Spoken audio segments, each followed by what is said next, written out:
feel like a child all over again. Pathetic!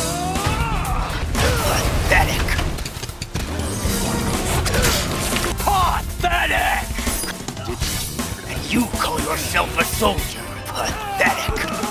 The original release of Resident Evil 4 is a game that I can confidently say changed my life. I was 9 years old when I first played it, and 9-year-old Eric wanted to be just like Leon.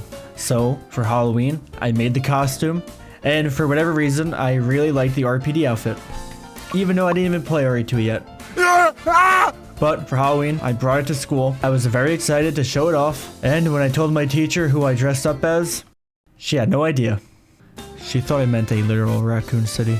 Anyways, growing up, my friends came to know me as a kid who liked Resident Evil. And here we are today, 13 years later for me, the remake now out, and I'm as happy as can be. So, does the remake live up to the original? Well, in its own way, yeah. And I was in a boat of skepticism when I heard that they would be remaking the game, because for 13 years I had a vision of what a remade Resident Evil 4 would be.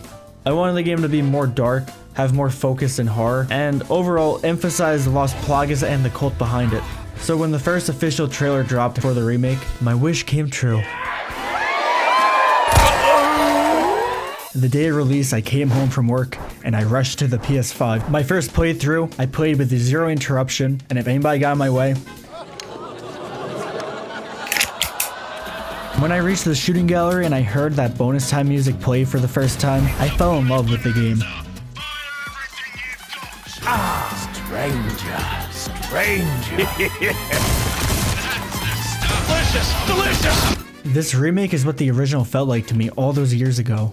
All those big set-piece moments like the Krauser fight, or gameplay sections like Cabin or Waterhall, all that stress and tension, it felt like it felt when I was a kid playing for the first time. I think it's how people felt when they played RE2 Remake, getting to re-experience that childhood game all over again. And now I got to do that with my favorite game, RE4. See, the original is amazing, but the updated version with RE engine and modernized controls bring new life to moments like the El Gigante fight. When the dog comes in howling in front of a lightning bolt, everything feels much more epic. Then the opening village fight feels as difficult as it did to me when I first played the game. I felt inexperienced, vulnerable, and overwhelmed. The gameplay is also very well balanced, making it difficult to shoot and stiffening up some animations, that to prevent Leon from being cracked out like he is in Vendetta. It's a fair trade-off, otherwise the game would be a cakewalk. And the original had the balance between Leon stopping to shoot and enemies slowing down when he approached him, or had an audio cue. And now instead of slowing down before attacking Leon, enemies charge at you, which reminds me of the Resident Evil 5 beta footage, where the Magini sprinted, flanked, grabbed, and threw Chris around. There are sprinkles of Resident Evil 4's beta in here too. That horror tone, ambient atmosphere, darker environments. There was a lot of inspiration behind this version of RE4. Some changes took me a bit to get used to. When I first heard Krauser's voice in the trailer, I wasn't too sure. But somehow Capcom took Krauser and Johnny Lawrence from Cobra Kai, used polymerization. No sensei! Wrong! Go ahead! Tell your brain to tell your legs to get their asses moving. And gave us some amazing love child. I'm happy that Operation Javier was referenced, which now gives more context between a rivalry between the two dojos. I mean, Leon and Krauser. One change that I was really happy with was that Krauser takes out Luis in this version, giving more fuel for Leon and making Krauser more of an imposing threat. Whereas the original, Sadler killed Luis, but making Luis look pretty dumb thinking that Sadler didn't know that Luis wasn't telling the truth. And as much as I like to change, and really hope that it would help all three of them, but unfortunately, Sadler gained nothing. He felt like how Mother Miranda did in RE8. Talked about all game, shows up at the end, then dies. Which I know game has to game, but in the original he was so good. And yeah, I didn't expect to have Metal Gear Solid Zoom conference calls in a remake.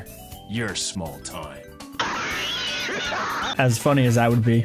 But maybe just one or two more cutscenes of Leon interacting with him would have sufficed. And the only other complaint that I want to bring up right now is that I did wish there were more transformations like the original had. Those transformations created an oh shit moment.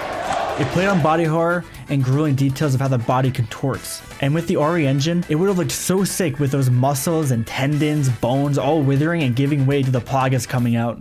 Yeah, we lost the Mendez cutscene, the Salazar cutscene, and Sadler cutscene. But worst of all, we lost the Krauser OnlyFans page. But back to things that I really like about the game. Instead of letting a villain walk all over him or talk too much, like a well-trained American cop, Leon unloads a magazine into them. Also, we had a tease in RE3 Remake, albeit poorly. The cabin fight sequence felt just like Nocturne Untoden. We rebuilt the barriers, survived without the perk machines, and even spun the mystery bots. The Los Illuminados cult feels more present now, and I love that you can find their symbol everywhere in the game, from the village to the castle and the island. The notes give the horrific backstory to how they took over, instead of telling Leon exactly how they will plant a trap for him coming up. The shooting gallery having a pirate theme is fantastic. It is a lot harder than it was in the original, especially because of the sway from aiming, and that TMP challenge blows. Another aspect of this game that I really like isn't technically about the game itself, but about the speedrunning community behind it. Watching them come together since the release to dissect the game, and how they find new tricks and glitches to use, has been so entertaining. And then I incorporate what they learn into my playthroughs. Anyways, those have been my nonsensical notions of RE4. Bye!